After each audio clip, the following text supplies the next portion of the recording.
talk about, and we do what we wanna do about it. Om zia chuan in an du an soya kan du kan tia ai kan tang lam chuan na. Chu chia chu. Hey, til dang lam ama sabera chuan mizawa chuan kan lau kan hongoi ngoi Yeah. I til engemoi dang lam hlek om se Ah. a in la engemoni til thar mi ti lo an ti atangin til thar ron chuak thin thau si hi Yeah. That's exactly what. enge kha educational de kan soenga an I dikta jon Thomas Alva Edison de mi mola montia lo motir de chuan Yeah. I khatiang light bulb paron aron siam chawa de jonin athu soi zong kha theory kha mi mol ti chi ania ma se tu na chuanin kan mang vek to chu wa chuanin ni I thil thar hi kan hlau thi na chu tu na antina I music video te po asial ka ti tha ka ti tuk ma se a thenin chu te ka ti lo soi sel subliminal hey enge ating ka tiang team te anei te ka tiang a thil dang lam te kha te kha I shit thiam aul sabne nen hey ava moira we anti dan hi avan dang dai ti ai chuan ti ai chuan in roi mer ti han ti ngal ngot zela Yeah. chuan bro thil pakhat le lo thil pakhat le lo They only want to talk about the stuff they want to talk about. Exactly. Listen, I have this bottle, right? Dahianin, so okay, think we gonna itani, think we in tani. HOM man think we in. Okay? Okay. Tu in itani. Dahianin think we ka kita. Dihian ka ina. HOM man zoo in. Yeah.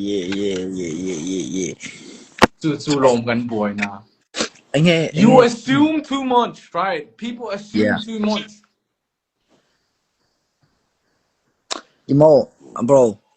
they only want to talk about the stuff we do on the social media. And then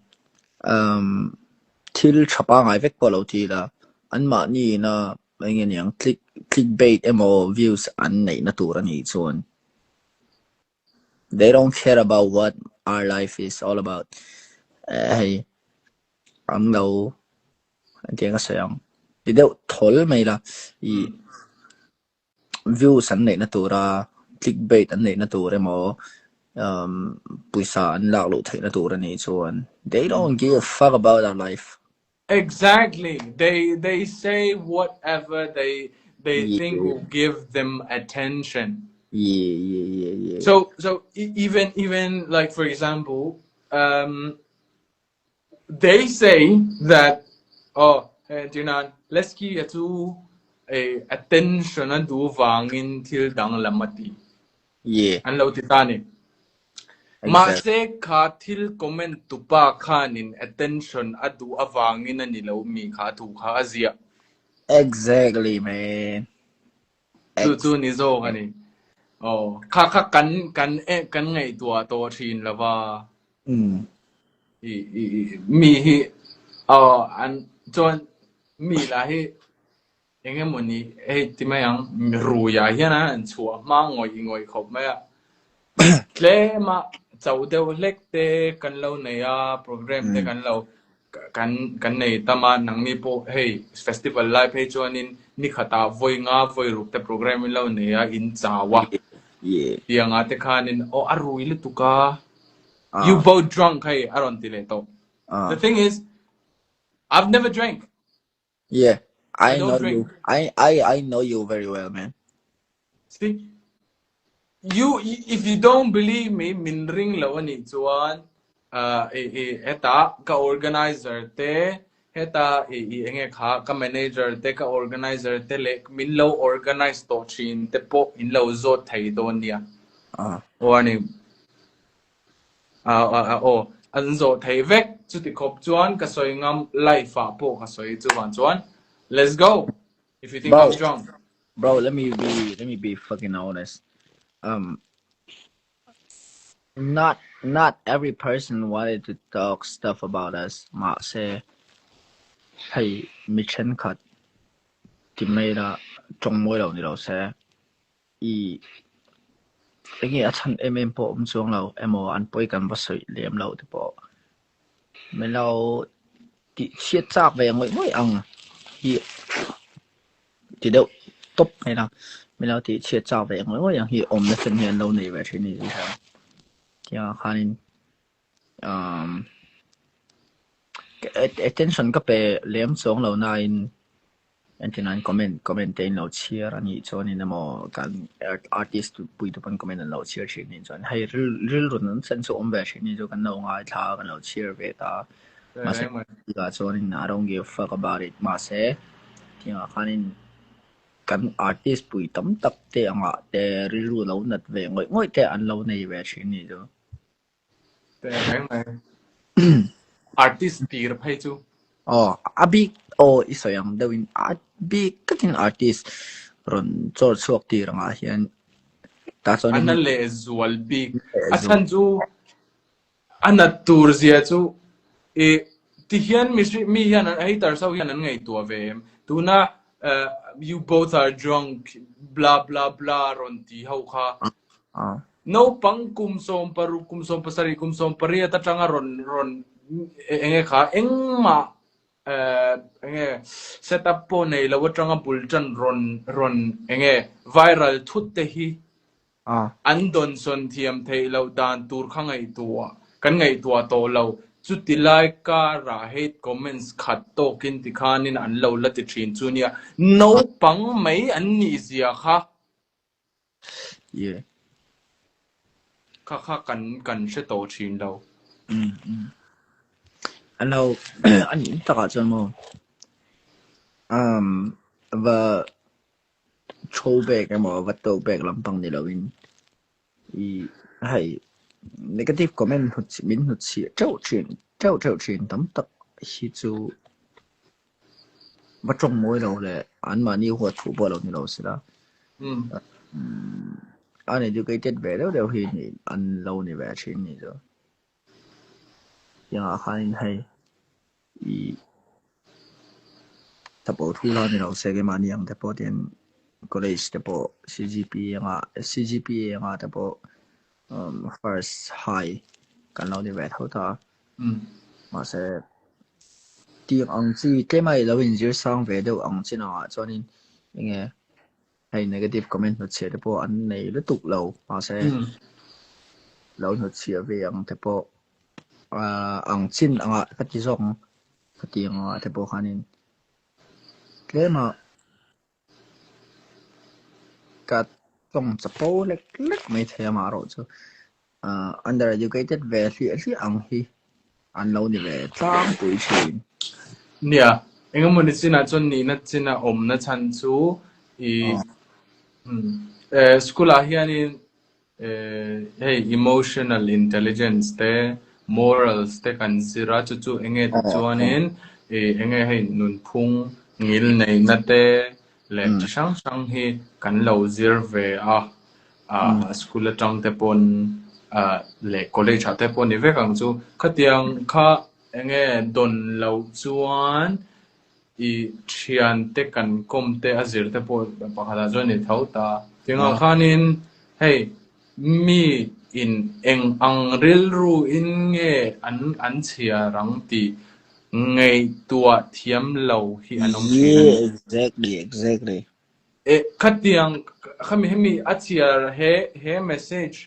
kan hu chia ri ngot ke chon ka ngai tua tam lawa hate comments ka da a hi ani ina achia la chuanin heartbreak deu anei lai pon achir thei ti ngai tua na kan lo nei to lo thina wang hianin I kakhani soi dikkati tianga chon emotional intelligence nei chat ve angai miril ru te kan don thui chuan kan chong te po kan phim khur chong lo tur ti na ni lo du to ka chong tur ma se mi poi kan soi don ani chuan criticism cha constructive criticism in hawa chu ti khati chu ti ai chuanin hey lo deuh hian chu ti khati chu thanem ngai na wanga thu in shil Exactly, lo exactly. chuan at an khatianga email che mai age mai ani chu nge chu mi khami chu ang arui mail ti te thil tha a soi tur nei lo chuan soi lo mai la abik takin mi pa hi an ni tang Pani tlang pui hi amakati na vefen pakada choni nankin mana choni hai mei che jo mi re shatin kan mizo society ang zong in te tiang a mei che te ka vadem na lampang ni rawin kan mizo society ang zong kan lo sei beto china maro che to na tun 2020 注筹为了正好做你米八十米八十个你搞到哦，以啊啥他们写了我们那不kalau seorang saya kan saya jadi real runat nen tinrim nen saya tu iparang nia poi me lo ale ba kalau wedang saya pot milia me ti pui la bang ka lo me yes ale ti khan kan cha thia manga artist am dak ta po an ril ru alo nat thei zia thin te an kana vai le khata kan mu se lo tur zia an ril ru po alo na ve thei mi tinna turin thiran ti chu lo an music video an ti alara an ni pe chu he tu na la than ne ya wang nge mi po yan soi ni lawa an music video tang khanin mi an va ti buai po ni lawa khatianga trong kam chia na aname lawa khatianga hanin ka em hi chu a christian rel ru lo kati kai chuan mo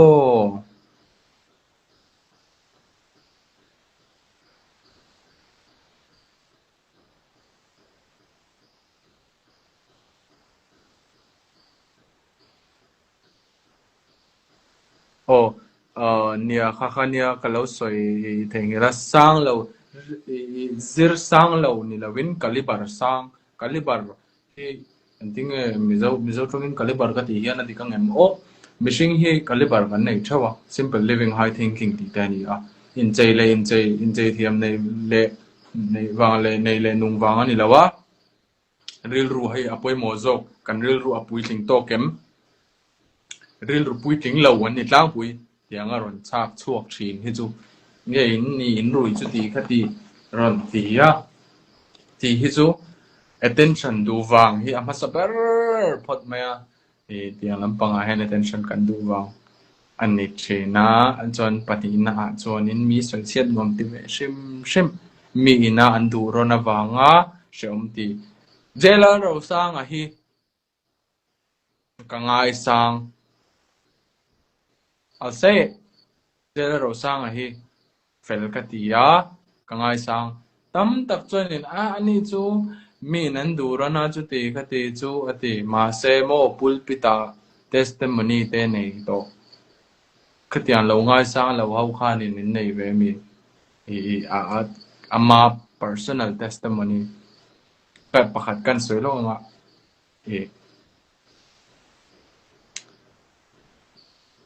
motor ka khalai khanin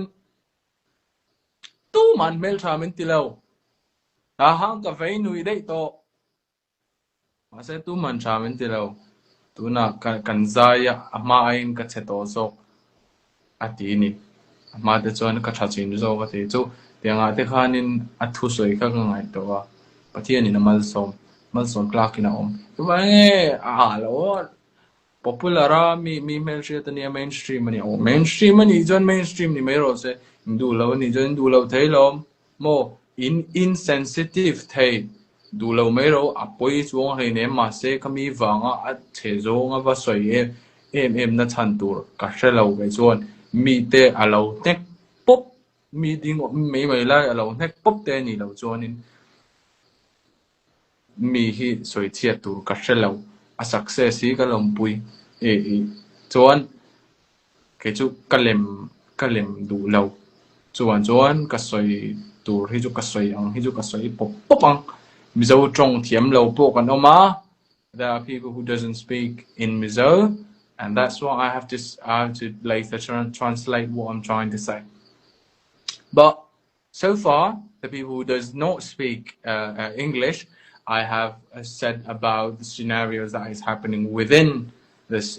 the state, so you don't have to worry about it. You haven't missed anything. Oh. Juan, there are so many things that we don't talk about. Bruv, let me talk about it. Kan soi yang kay hian kani na ang angin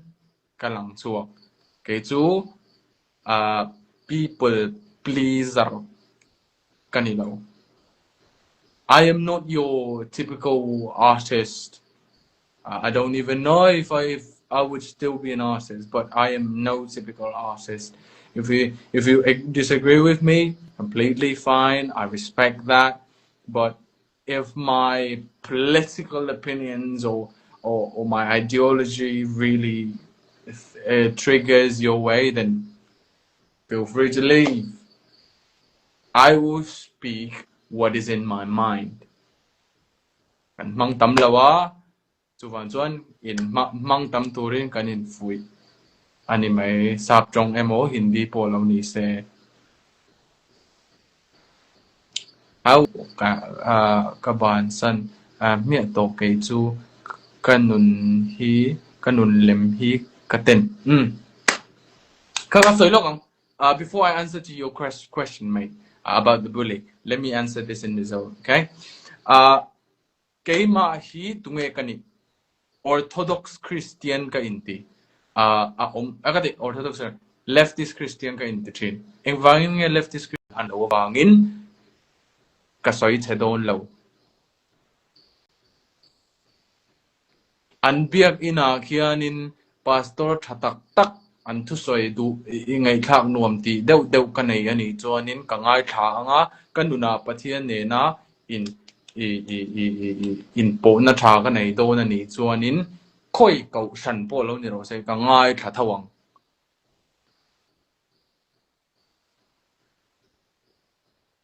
ka lau lo chu van chuan ni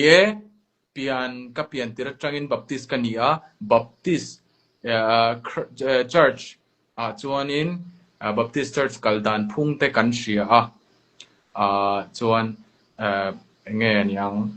rules te regulations te ke mani tan all samawangin khachu kan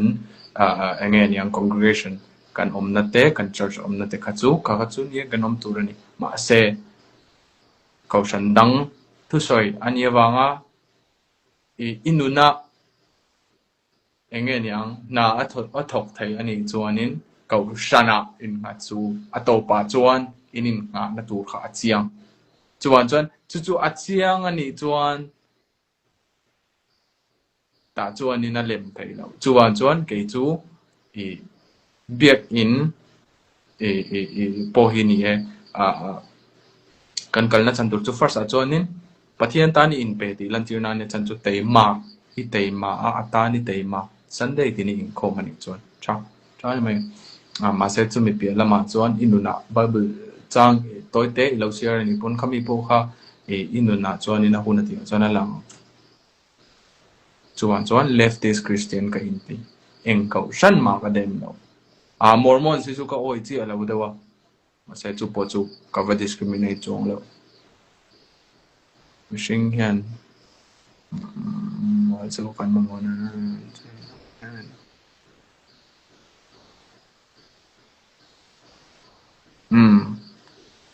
andi kalong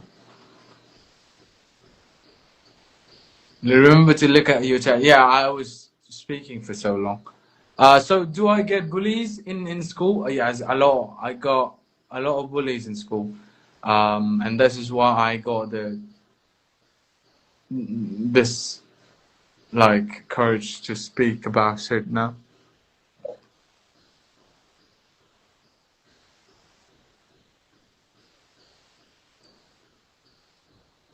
câu sana chân đầm na ôm lâu eng câu san po ni ila pathian nen kan inkar apoi mo ber kha ani karin dan chu ka ngai na na chuan chu ani chuan eng chu eng ala chian le zual theina tur chuan ti hian kan ngai tu ngai thil mak da ko shilang che la li so kha mi pel ani lo mitik mitra ani enge adang lam na ti chuan an at tikhanin bek in ka in sianga market angin an lo mga an bon tak mai table an flip mo kapa in hi ti hian in ti tura ni lo ati na urlutuk dikna chuan chu enge karon soina chan chuan false thil dik lo amana thu dik a soina tura mi ti nat kha a she lo an mani idealism ti na ta she lo thu dik a supuan chu don chuan chu bible hian a compromise ve lo ithian nu in chu mi khami chu dike chu ti khati chu ati wangin ni chu mi khami chu nia adikang enge kha ti in i bible thu shiat nen khanin lo ti koi soi tum bak su bible in ikon bible thu i compromise ani chuanin don't believe in false god atia asoi ni chuanin kha i compromise tur ani lo i soi chu emo anron zo che ni chuanin dik takin pathian nung hi kan bia ti in soi ngamangai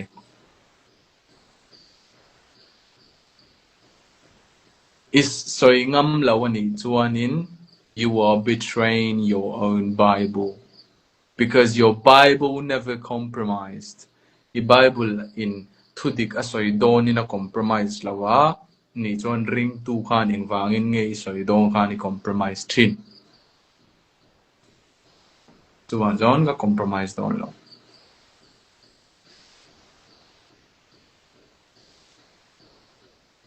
arri habi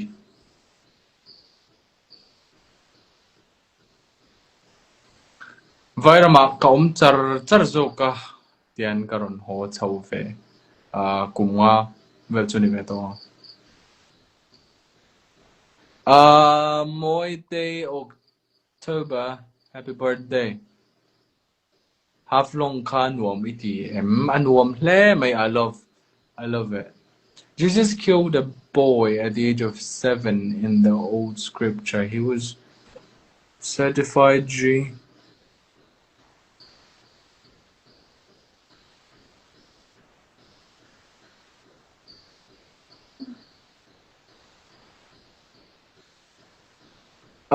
but then again, where did you get this scripture from? Which scripture said it? Where did you read that?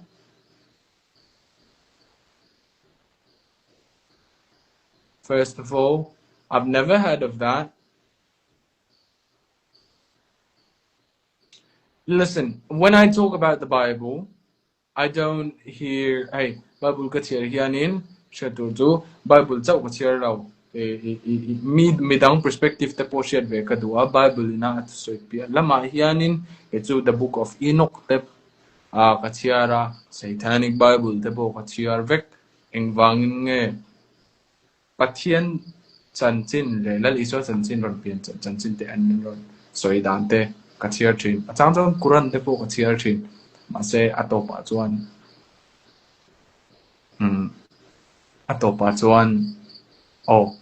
kan rin hi adik ti ka sia well so if you see some of the histories that are based are documented like I said the rise of Jesus Christ itself has been documented by a lot of people, including the first to witness the rise of Jesus was a woman. So there are and there's a lot of historians and you know like back then there were like a lot of people like scripture specialists, and they all had a different timing for the rise of Jesus Christ, like when he rose. But that makes it even much more clearer is the fact that, you know, whatever the timing that they did was different, even though it was different because it's from people and people make a lot of things. But the part where he rose again is true. That's why there is a lot of people who wrote it. Okay? Even an atheist. You can go search, you can go to Google, you can search that. There is lots of atheists who have wrote about Jesus Christ. So I am telling you that it's not just a fairy tale. Now I'm not trying to convert anyone into it, because if you really want to know, you will know it. And if you're curious, if you really want to know about this, about what it means to be in him, what it means to settle yourself for him, then you'll find him. All you have to do is ask, but with an open heart, instead of trying to be skeptical about it at first.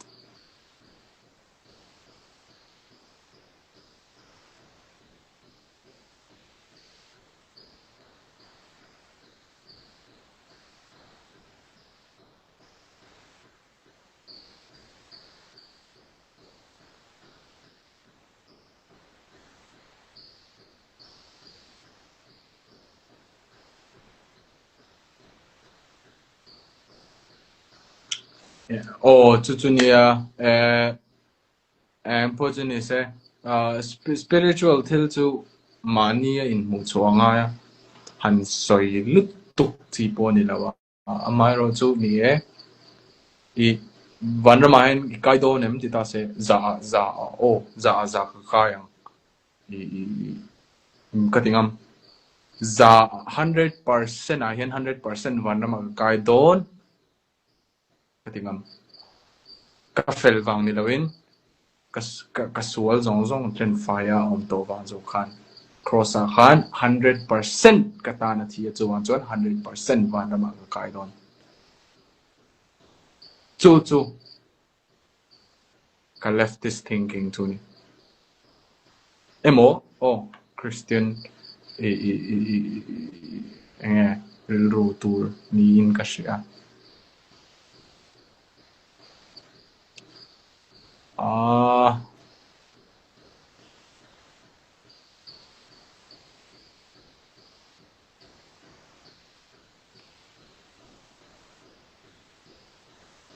Maro i kan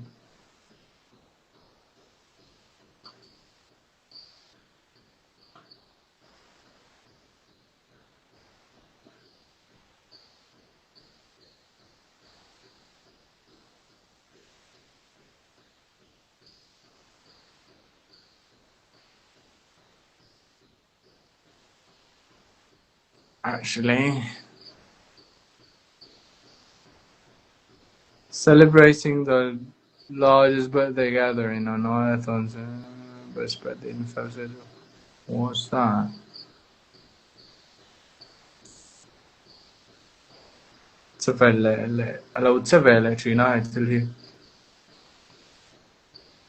You don't look really good. Yeah, I have been having a lot of problems, sleeping problems, so that's why I haven't been around quite well.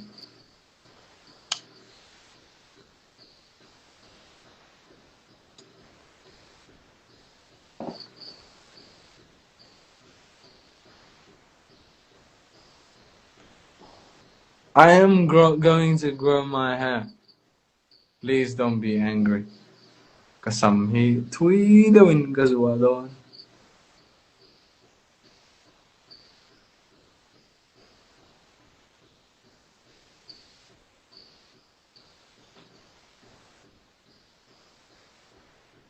Take care of your health, gang. Mizo chu kan open-minded lo le lu tok trina ma ni opinion soi soi chuat te hi in classroom shetiam chesar I ma se kai chu kan ni ve don lo wania I public figure lo ka lo ni ve the ni chuanin I thil eng kim po ka soi ngam tur ne in soi ngam lo kha kai chuanin ka soi ngam don mi tam tak ta na spirit animal ka lo ni the ni chuanin ka lom tok har satna etemi wanga mi ina min ka ngai dan trom lo te an omma min lo khodon nima sela in tan ka tang tlatang hetiang in soi ngam lo te po hi ke chuan ka lo soi zelang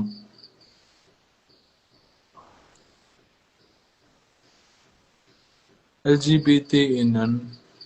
an ka ve palang che phim ko ro thi tur hian in pe reng tur kan ni zo ko ni kan thi hun ni min lo kap lo ma se trong thu che lawa thil kan chunga en dik lai pona thleng thei chuwan chuan in ring reng ula lo in pe reng zo kang u kina chuan martar thi a hun o tran to chu ani hi pian thara har tel tel a chan chu khovelina kan she thiam na le westernization kan mu I America te US te agadi America te UK te chuan mun sang sanga te po dik tak te chuan in muslim te chu tiangin an soi chalei nem LGBT parade an ne piang hianin lali suwa lim te an manga a chezong in an tia pathian nung nelo se chu tikhan an tingam na me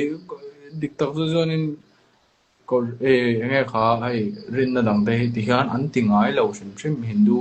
po lo ni se Jewish te po ni se tu man an tingai lo ma se Christian hi chu an hu si big ngoi ngal me ni chu wan jonin pathian nung bia kan ni sia alan tir kati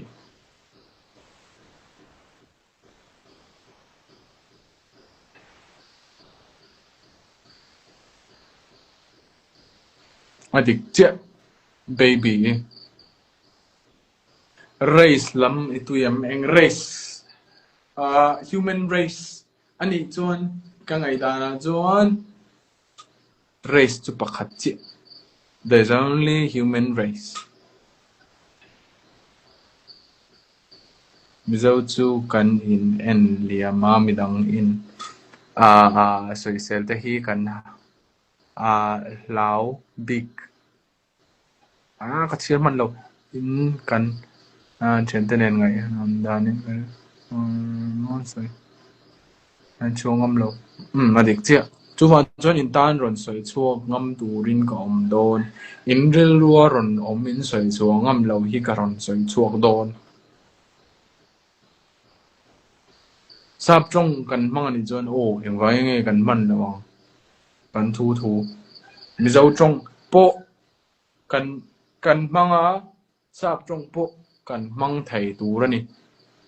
kan ramania kan du trong po kan lo ma mizo trong kan thei ngel pa po ni lo ni enge moni chena chuanin mizo trong kan ti da te po kan ti dal te po kan lo ti mai thei khonge professor te khonge ani chuanin mizo trong hi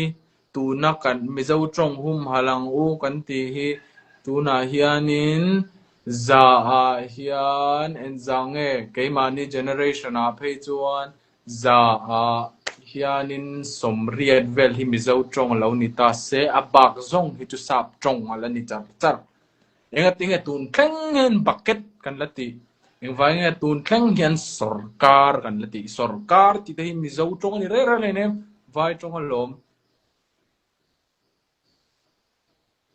political party ti hial po hi mizo trong in kan ne moniti company a chuwa chuanin e mizo sap trong lo bang lo musit lo hianin ti hausak nan kan professor te heta lung leya te ezola te hianin I enge kha award la hial mizo trong a enge lectrin te kan hi tianga te hianin tiang te hianin flyer te le thil danga te pun enge niang trong ti hausak nan I enge kan trong kama kan nei lo sap trong kan man thin te hi tiang te hi flyer sa te thuwa te ron man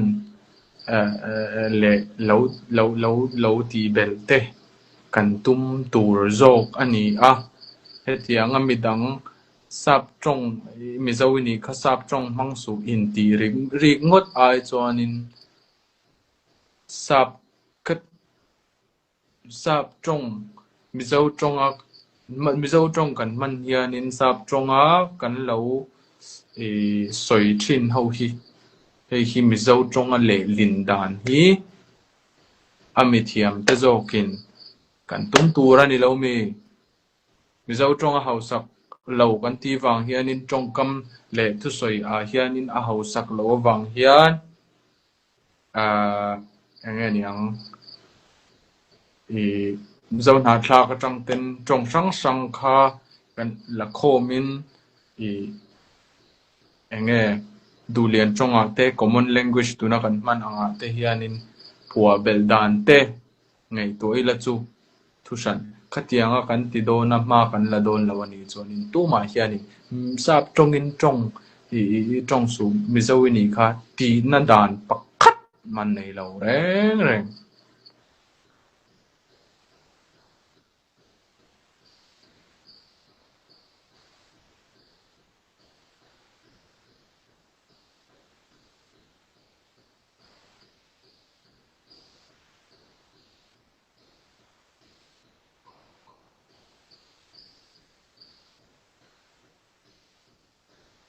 Abron da ma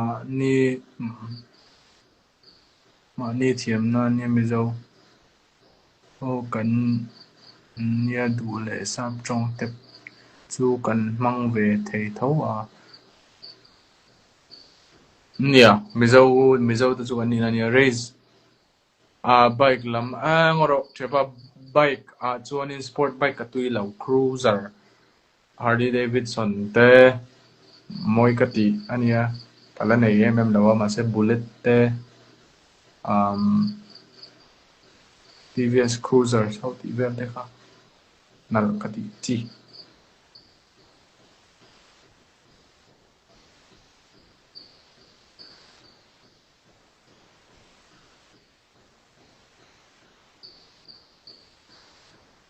hum han ma se tun la ya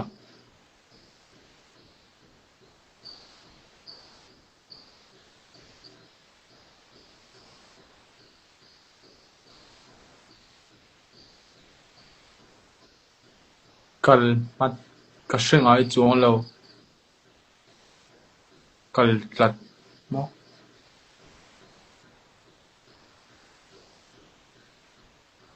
kal tlai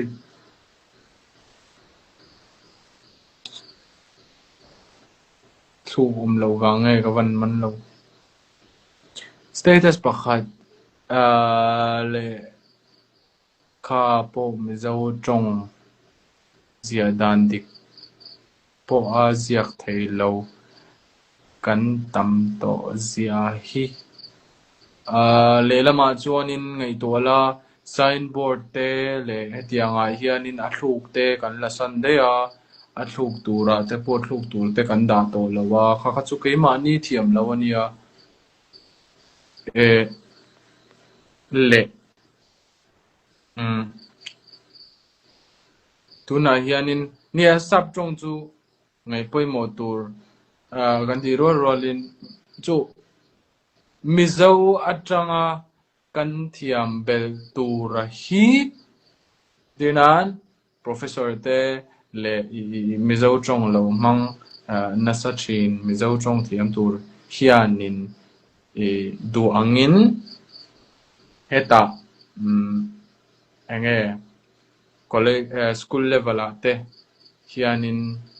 inzirtir le na ai timayang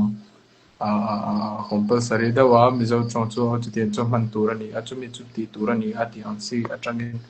bulchan hi kan tum lawa English medium a hianin da ve chu kan tum china mase sab trong man thai la chu sab trong hi mang su mizo trong in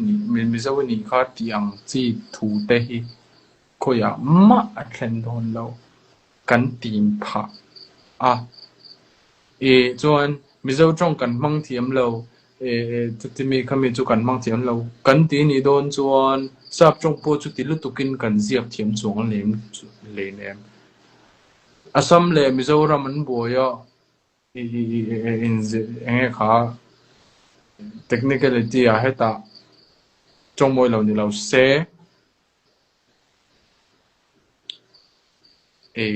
athiama mizo trong a Facebook a ron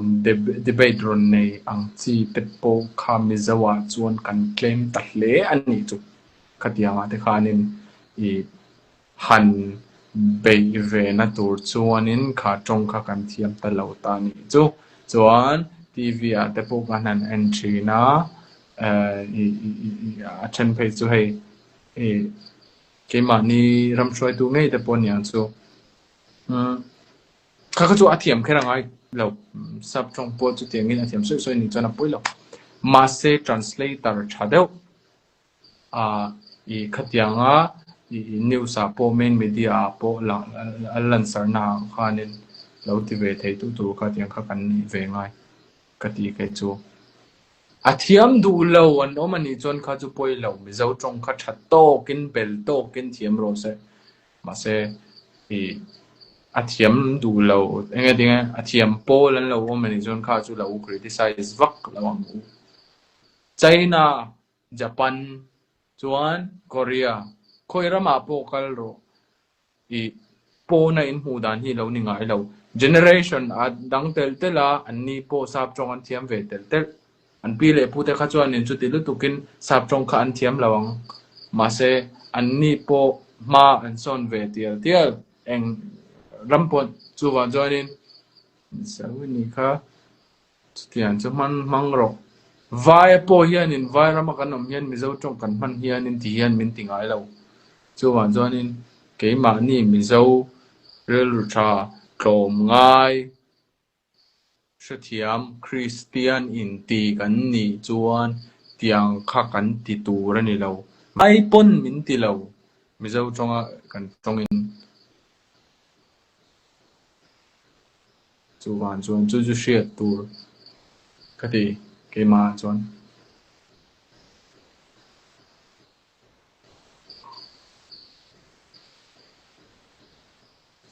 Jacopa, hi. I think I will go to bed. Time for me to go to bed. You guys just came in. Can't understand what you're saying. Feeling sleepy. Anyways, good night. Good night to Universe. We were just talking about, learning, a second language. American le British. He atong kan in nui zat ve nasania o English chow po addictive accent hi apoi mo perlo fluency kha apoi mo zok I tong that thai chuan atop chu kanin musit adona ni chuanin vai ho ta pon accent an nei lo in musit turani lo hemi kanin musit awang hian alom ma kan son thai lo ti ai ma chuanin kan mol tiang ai chuanin i voi khat ma mi hi an tong thiam lo vain ka musit ngai lo chuan tuna hianin HOM ma chu sap tong bo thiama hindi bo thiama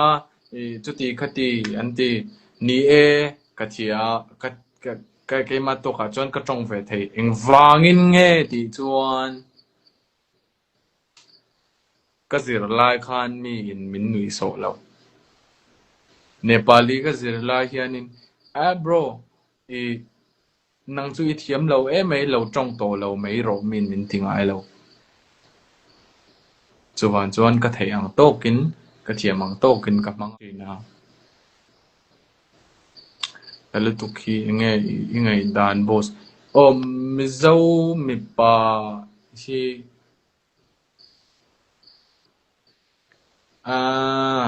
mizo mi pa ti don nge kan stereotype don chuan in thil tha ani lutuk lovin ka sei why you have Aussie. I don't have an Aussie accent. I don't have an Australian accent. First of all, mizo mi pa tehi attention kan du. Kasoy. Kan ni vek lao. Masay mo kan stereotype nge. Tam takhi mo attention kan du. Nuam kan ti. Til enga monitor lak hiyan. Hey mi na kan du ron te moy deu til la lo chua hiyan.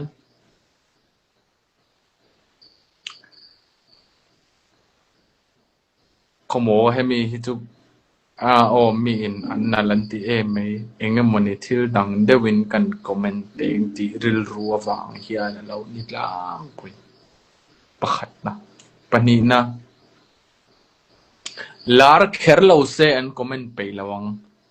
An comment pay ni chuanin an ma ni po kha lar engemoni attention an chak ve wangin an comment chi tlang pui chuan khatianga mi musit chin kha mo an mong pan ro se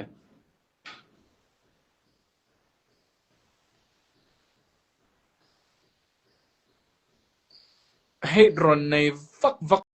cái chú mi ta na lai mo content ta na that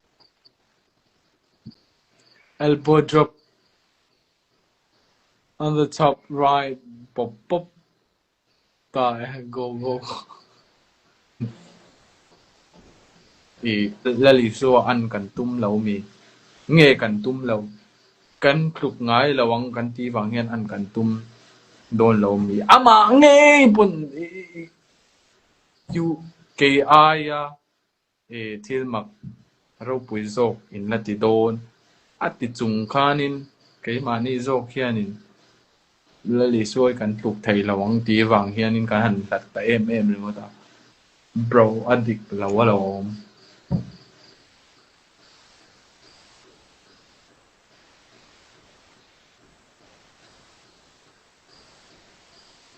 zu khatiang chon ke chu karon soi thei vak lo chan chu ka sei len na ke chu one shop na kan sei liana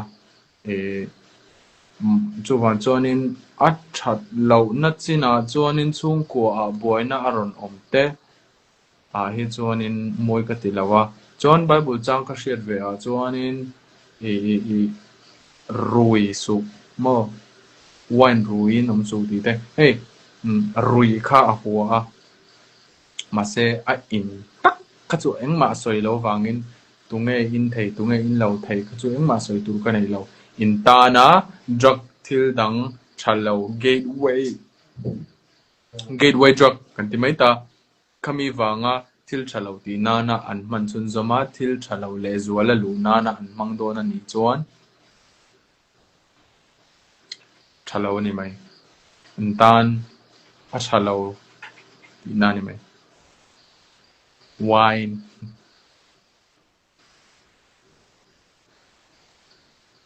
chuan ma se chu po chu lo ni se zu rui awanga boy na ron siam an ni chuan zu ka dem lo an ma ni ka dem a chan chu zu engwai nge mani in mo pu ta che eng wangin nge chu tiang buai na siam khopa zui kan tiam lo zu zu in mishing a that lo mishing in mishing a thata ze chu mishing khanin ai ina atak satan chadon lo ni ti chungpo khanin a thi pa don ani ti chungpo na in lo ya a thiam lo ama in aron ban don lo che chuan irui to na angoro atok to iti ma lo kha chu atok lo min la in ro min la in chau thai lom aron ti don lo chuan zu a chu sual ni lawin mishing a hi sual zo kan ni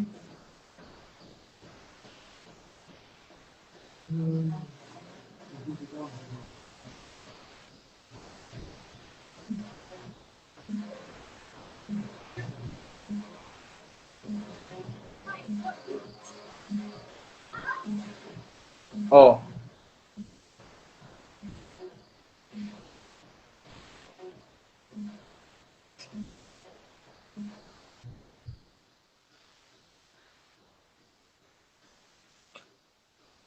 I think it's 2 o'clock. I gotta go to bed.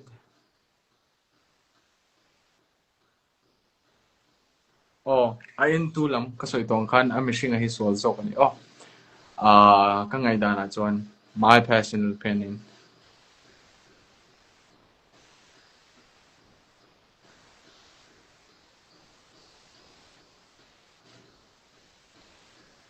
Okay. It's good morning. Anyways, I gotta go to do something. I'll